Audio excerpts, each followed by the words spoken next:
إذن مدينة سؤال أريو أو عمله إيديان كقصية أو نقله رو إن الصومالي بدشين يا متيو Yes. Somali. Somali Okay.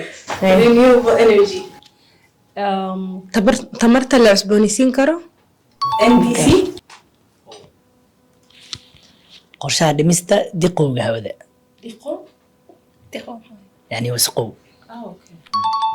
biodiversity kala duwanaashada noolaha carbon footprint raadka kaarboonka just transition kala guur cadaalad ku dhisan anthropogenic activities waxaa laga wadaa isbedelka cimilada oo bini'aadanka sababay isbedel cimilo markii la dhahayo like two types way man made and natural way so the one man made ka la anthropogenic yeah hay maanta maxay ku asaasan tahay waa maalinta afka hooyada ee adduunka oo yeah so ku hadal luqadaada hooyo